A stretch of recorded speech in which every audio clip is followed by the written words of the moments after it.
Ada yang sudah dianggap sembuh, kemudian dipulangkan, ternyata terjangkit lagi. Nah, kemungkinan satu, pengobatannya belum maksimal, atau yang kedua memang terjadi mutasi.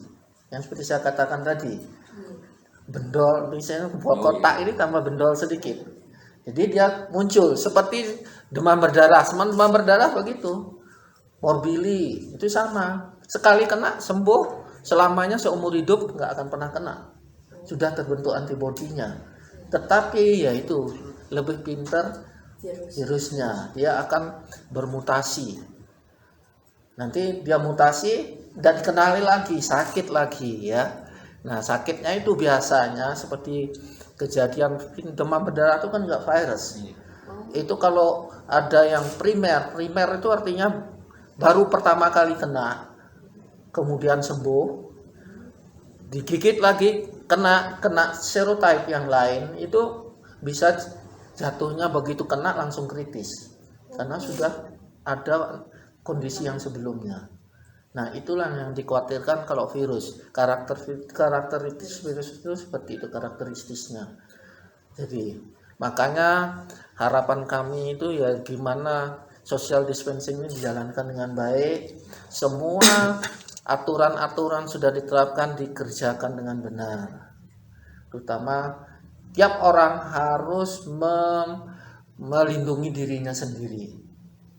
Mulai tiap individu, mulai dari perilaku yang seperti dikatakan nanti ke arahan germas masyarakat, ada semua itu harus mulai dari diri sendiri. Jangan sampai kena kita, apalagi kemudian keluarga kita, kemudian kita menyebarkan ke yang lain.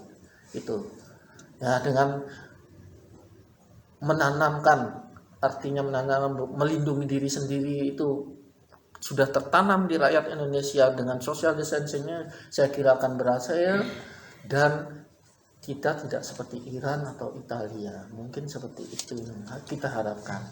Jadi saya terima kasih sekali diundang ke sini, bisa memberikan edukasi, karena memang itu tugas kita. Bagaimanapun kalau saya memang di sana masuk lini kedua, karena tim pertamanya adalah mikro, cuman mereka juga tim mikro sama dokter paru sama penyakit dalam infeksi ya, tropik infeksi.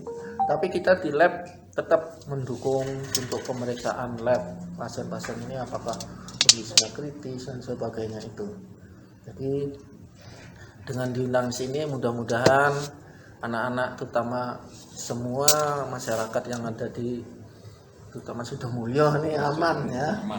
Kalau menerapkan tadi apa yang kita bicarakan sesuai dengan patofisiologi atau bagaimana perjalanan, bagaimana terjadinya sakit COVID-19 ini, mungkin seperti itu ya. Teman-teman semoga yang ada di rumah sudah terjawab mengenai itu, karena di repost dengan sangat mudah oleh teman-teman kan ya, di media sosial. Jadi kekhawatiran ketidakwaspadaan kita juga tentang penyebaran hoax ini juga yang membuat Pak Tri SMP Raden Patah dan Rumah Ilir mengadakan hal-hal seperti ini. Lebih lanjut, ini pertanyaan untuk Pak Asmadi. Ini terkait wali murid yang kebanyakan dari pedagang dan sebagainya dan bergantung dari sektor pariwisata Kota Batu. Ketika tempat wisata ini tutup atau tidak ada kunjungan lagi, seakan perekonomian itu lumpuh gitu.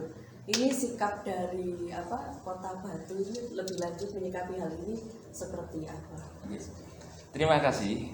Berkenaan dengan wabah virus corona di Kota Batu, ya mudah belum ya, tapi paling tidak dampaknya juga ke Kota Batu. Sampai tempat-tempat wisata ini tutup. Berdampak juga akhirnya yang petani bawa sayurnya ini nggak laku.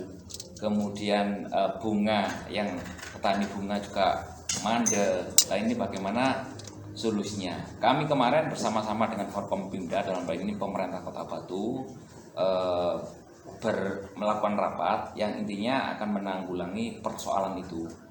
Nah, berkenaan dengan adanya virus kemarin, untuk di tempat-tempat wisata ini seperti pajak ini sudah dibantu dari pemerintah pusat. Nah, ada biar apa yang selama ini tempat-tempat wisata itu mengandalkan pajak hotel, restoran dan lain sebagainya, ini kan mati. Akhirnya dibantu pemerintah lah untuk berkenaan dengan pihak yang kecil, dalam ini pihak pertanian atau lain sebagainya, pedagang. Ini harapan kami lagi mengadakan rapat yang intinya bagaimana membantu masyarakat yang lagi mengalami seperti itu lah. Sampai detik sekarang ini masih belum ada putusan yang berkenaan dengan itu, tapi masih kita selalu berkoordinasi. Yang terpenting kita jangan sampai terjangkit virus dulu, baru sambil antisipasi itu kita melakukan langkah-langkah bagaimana biar masyarakat ini nggak terlalu dirugikan tentang masalah itu. Ya alhamdulillah juga Batu ini belum sampai lockdown. Kalau sudah lockdown ini juga bahaya juga ini. Nanti akan lumpuh semua. Nah harapan kami dengan persoalan ini jangan sampai menyalahkan pemerintah, jangan sampai apa. Ya kita memberikan masukan lah untuk langkah yang terbaik. Tapi kalau sudah muatan politis saya kira waduh tambah datang karuan.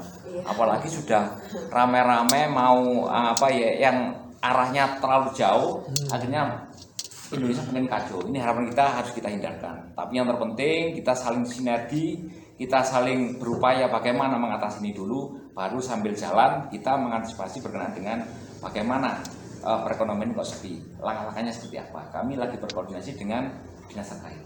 Mungkin seperti itu. Terima kasih Pak Asadi. Lanjut mungkin sebenarnya ada satu tanya lagi terkhusus Pak Tri ini terkait belajar di rumah Pak Tri. Menyikapi belajar di rumah dan beberapa tempat kayak tempat nongkrong yang kecil-kecil ini kan masih dibuka. Sedangkan teman-teman mungkin kalau SMP tidak terlalu ya, karena teman-teman SMP kan masih dalam pengawasan orang tua atau apa gitu. Tapi untuk teman-teman SMA dan mungkin kesadaran orang tua yang akan membawa anaknya keluar dari rumah dan memasuki area kerumunan tertentu seperti itu sebenarnya dari SMP Raden Patah sendiri untuk menyikapi belajar di rumah ini sejauh ini seperti apa Pak? Iya, terima kasih. Sebelum anak-anak diliburkan, kami sudah melakukan rapat koordinasi bersama dengan semua guru, sehingga pembelajaran online di rumah ini tetap bisa berlangsung.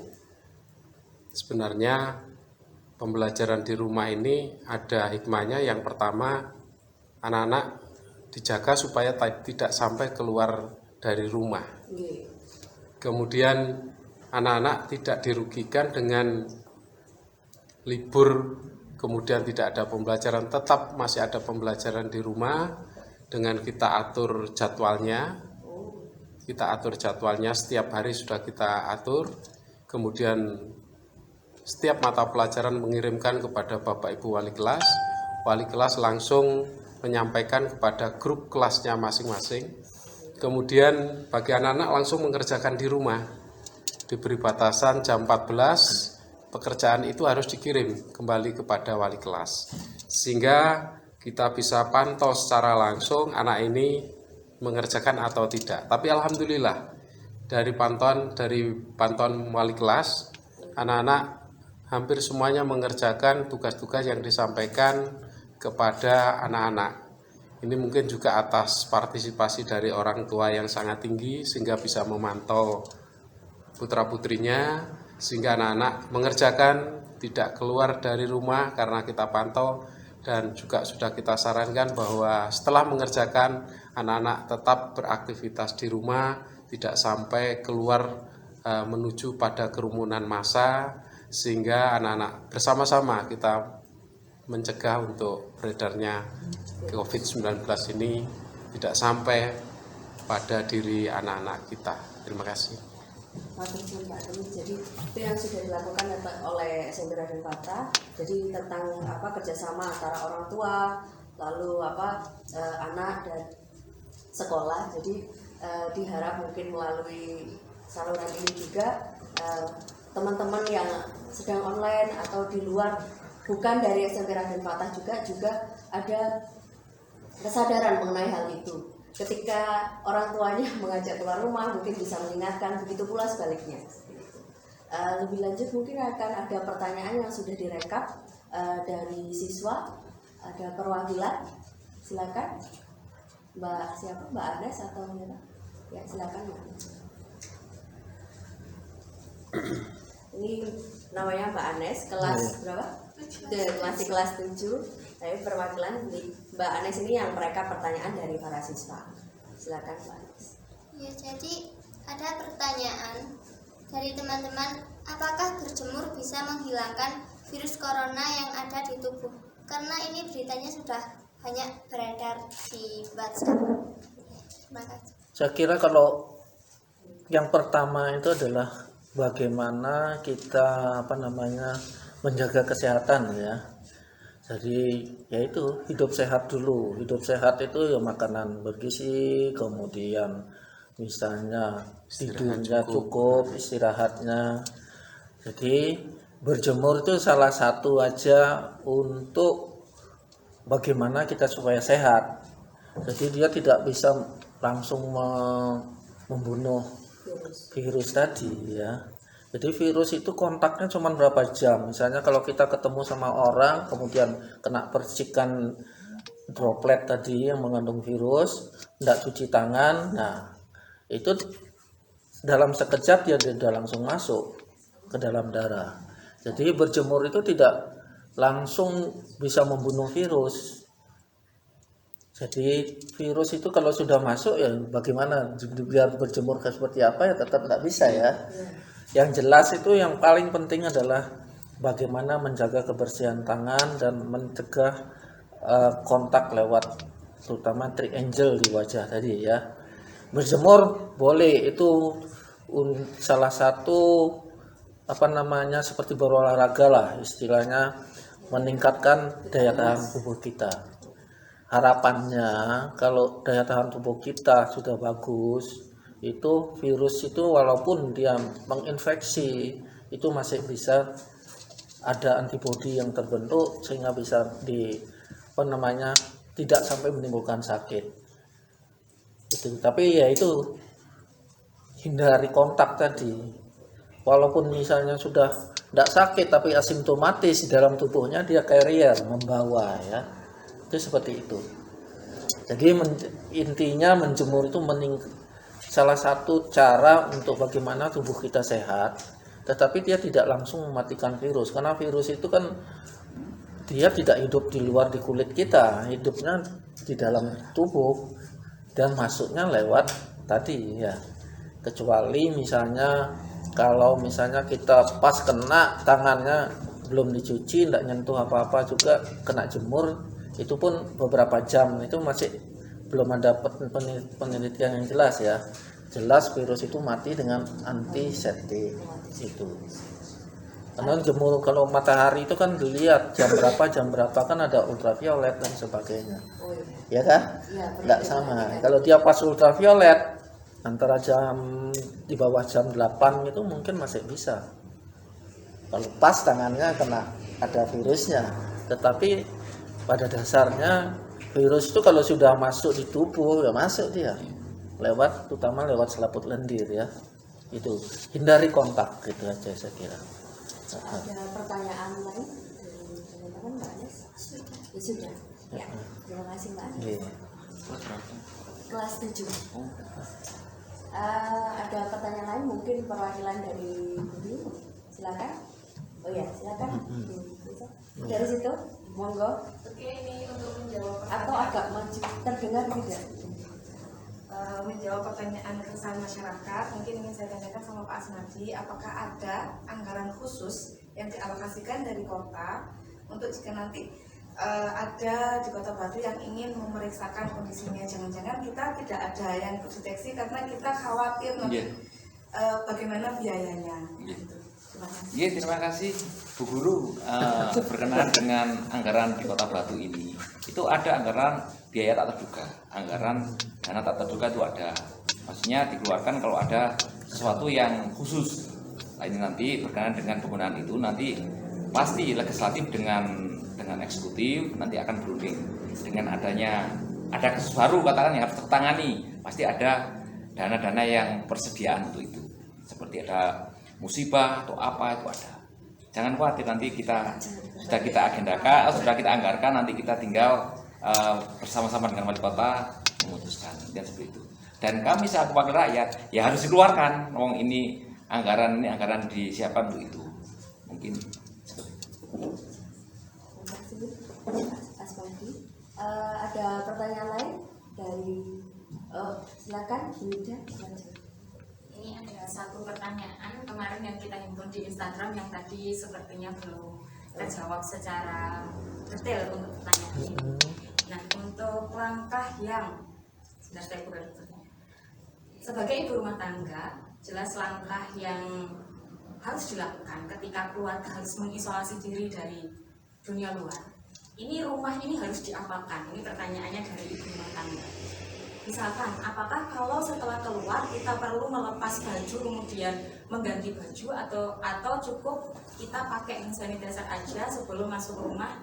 Dan ini makannya harus gimana? Apa air putihnya harus banyak, kemudian sayur buah harus banyak, atau kita melakukan aktivitas normal seperti biasa? Saya kira jangan buat panik berlebihan ya. Kalau kita ngomong katakan keluar kemana dulu, ya kan gitu. Kalau misalnya ke mall yang banyak orang ya harus ganti baju dah. Artinya kalau kita hanya keluar ke warung gitu aja nggak ketemu orang yang lain ya mungkin nggak usah. Terus aktivitas biasa saja. Artinya selama kita tidak, ini Batu kan tidak termasuk daerah terjangkit. Tidak ada, artinya tidak ada yang suspek dan sebagainya. Nah, itu saya kira normal-normal saja. Maksudnya di isolasi di sini social distancing yang dimaksud mengurangi interaksi, Pak ya. Jadi kalau misalnya sudah ada daerah terjangkit, nah perlu contohnya kalau misalnya Fakultas Teknik Brawijaya itu sudah satu mahasiswanya yang masuk rumah sakit yang sekarang sudah positif corona. Itu begitu dia masuk rumah sakit sebagai ODP, rektor sudah ngambil langkah. Itu harus disteril, ditutup tempatnya. Demikian juga nanti kalau misalnya kalau di masyarakat memang ada yang suspek, ya rumah itu ya harus juga disterilisasi sepertinya. Nah, itu tugasnya nanti pemerintah nanti. Itu sudah ada langkah-langkah yang harus. Kalau ibu-ibu tidak usah khawatir, berlaku aktivitas biasa, hindari kerumunan. Kalau seandainya kita ragu kan artinya yang tahu ibu itu sendiri kan, dia pergi kemana tadi, ketemu sama siapa saja. Contohnya saya misalnya tadi keluar jalan-jalan, ketemu tamu-tamu dari Jawa Barat, Jawa Timur bareng makan. Nah ini saya harus antisipasi, baju yang ini saya singkirkan dulu.